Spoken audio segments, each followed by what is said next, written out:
In this cycle, a circulating working fluid called refrigerant such as freon enters the compressor as a vapor.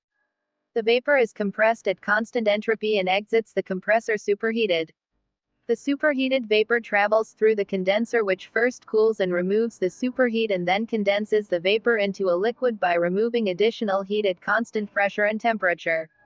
The liquid refrigerant goes through the expansion valve, also called a throttle valve, where its pressure abruptly decreases.